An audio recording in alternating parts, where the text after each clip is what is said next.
പിതാവും പുത്രനും പരിശുദ്ധ റൂഹായുമായ സത്യ ഏകദൈവത്തിന്റെ തിരുനാമത്തിൽ തനിക്ക് സ്തുതി. നമ്മുടെ മേൽ തന്റെ കരുണകളും മനോണവും എന്നേക്കും ഉണ്ടായിരിക്കട്ടെ. OBS forum, orthodox Bible study forum. 194 എപ്പിസോഡിലേക്ക് ഏവർക്കും ഹാർദമായി സ്വാഗതം. യെശയ്യാ പ്രവാചകൻ എഴുതിയ പുസ്തകം 34 അധ്യായം 16 വാക്യത്തിൽ നാം ഇങ്ങനെ വായിക്കുന്നു: യഹോവയുടെ പുസ്തകത്തിൽ അന്വേഷിച്ച് വായിച്ച് നോക്കുവിൻ, അവയിലൊന്നും കാണാതിരിക്കുകയില്ല, ഒന്നിനും ഇണയില്ലാതിരിക്കുകയും ഇല്ല. അവൻ്റെ വായല്ലോ കൽപ്പിച്ചത്. ഈ വേദഭാഗത്ത് യഹോവയുടെ പുസ്തകം എന്ന് പറയുന്നത് ഏതാകുന്നു എന്നതാണ് ഇന്നത്തെ പഠന വിഷയം. പ്രൊട്ടസ്റ്റന്റ് പെന്തക്കോസ്ത് വിഭാഗങ്ങൾ ഇത് വേദപുസ്തകമാണെന്നും അതിൽ സകലതും ഉണ്ടെന്നും എല്ലാറ്റിനും ഇണ ഉണ്ടെന്നും വിശ്വസിക്കുന്നു, അങ്ങനെ പഠിപ്പിക്കുന്നു. ഇത് തികച്ചും തെറ്റായ ഒരു ഉപദേശം ആകുന്നു എന്ന് ഇവിടെ വ്യക്തമാക്കുവാൻ ആഗ്രഹിക്കുന്നു. എന്തെന്നാൽ എൻ്റെ പുസ്തകം എന്ന് ദൈവം കൽപ്പിച്ചത് വേദപുസ്തകം അല്ല എന്നത് തർക്കമറ്റ കാര്യം ആകുന്നു. പുറപ്പാട് 32:33 എന്നോട് പാപം ചെയ്തവൻ്റെ പേർ ഞാൻ എൻ്റെ പുസ്തകത്തിൽ നിന്ന് മായ്ച്ചു കളയും എന്ന് എഴുതിയിരിക്കുന്നു. വീണ്ടും സങ്കീർത്തനങ്ങൾ 56:8 തിരുവചനം: നീ എൻ്റെ ഉഴൽച്ചകളെ അറിയുന്നു, എണ്ണുന്നു, എൻ്റെ കണ്ണുനീർ നിൻ്റെ തുരുത്തിയിൽ ആക്കി വെക്കണമേ, അത് നിൻ്റെ പുസ്തകത്തിൽ ഇല്ലയോ? ഈ വാക്യത്തിൽ ഉഴൽച്ചകൾ എന്നത് ഇംഗ്ലീഷിൽ ലാമൻറ്റ് എന്നാകുന്നു. ദുഃഖങ്ങളും വിലാപങ്ങളും കണ്ണുനീരുമാണ് ഈ ഉഴൽച്ചകൾ എന്ന് പറയുന്നത് കൊണ്ട് അർത്ഥമാക്കുന്നത്. ദൈവത്തിൻ്റെ പുസ്തകത്തിൽ അതെല്ലാം ഉണ്ട് എന്നും രേഖപ്പെടുത്തുന്നു. ദൈവത്തിൻ്റെ പുസ്തകങ്ങൾ ഏതെല്ലാം എന്ന വചനം പരിശോധിച്ച് ഗ്രഹിക്കുവാൻ ആവശ്യമാകുന്നു.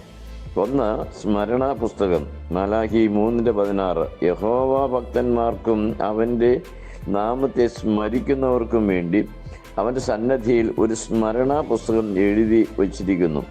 A scroll of remembrance was written in his presence concerning those who feared the Lord and honored his name എന്നാണത് ഇംഗ്ലീഷിൽ എഴുതിയിരിക്കുന്നത്.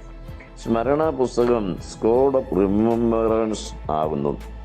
ഈ പുസ്തകത്തിൽ സകലവും രേഖപ്പെടുത്തിയിട്ടുണ്ട് എന്നത് തർക്കമറ്റ വിഷയമാണ്.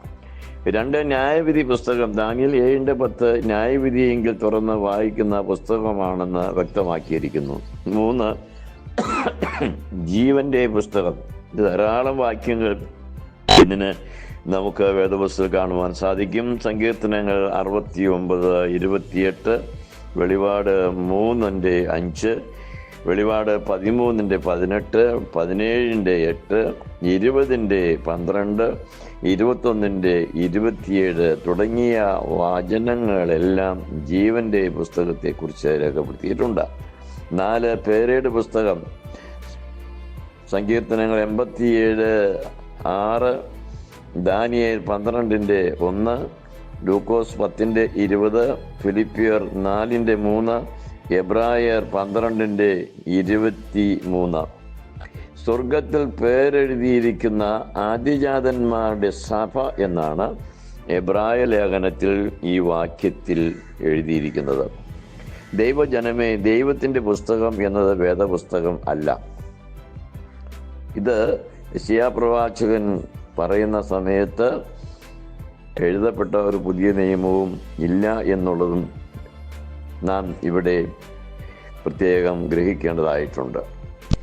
അതുകൊണ്ട് ദൈവത്തിൻ്റെ, യഹോവയുടെ, കർത്താവിൻ്റെ പുസ്തകം എന്ന് പറയുന്നത് വേദപുസ്തകം സാക്ഷ്യപ്പെടുത്തിയിരിക്കുന്ന പ്രകാരം സ്മരണ പുസ്തകം, ന്യായവിധി പുസ്തകം, ജീവന്റെ പുസ്തകം, പേരേട് പുസ്തകം ഇങ്ങനെയുള്ള പുസ്തകങ്ങളാണ്. അത് വേദപുസ്തകം അല്ല എന്ന് വളരെ വ്യക്തമായി പറയുവാൻ, സാക്ഷ്യപ്പെടുത്തുവാൻ ഞാൻ ആഗ്രഹിക്കുന്നു.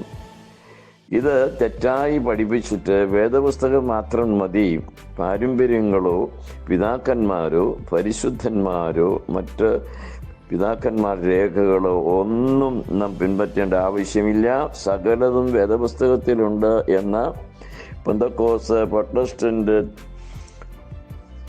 പഠിപ്പിക്കലുകൾക്ക് ഒരു വേദവാക്യം കണ്ടെത്തിയതാണ്.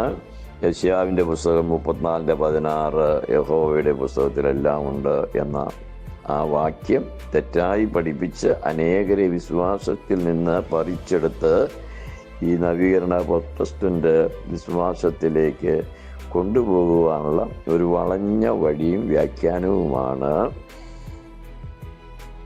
യഹോവയുടെ പുസ്തകം എന്നത് വേദപുസ്തകമാണ് എന്നുള്ളതായ നിലപാട്. അത് തികച്ചും തെറ്റും ദുരുദ്ദേശത്തോടു കൂടിയും ആകുന്നു.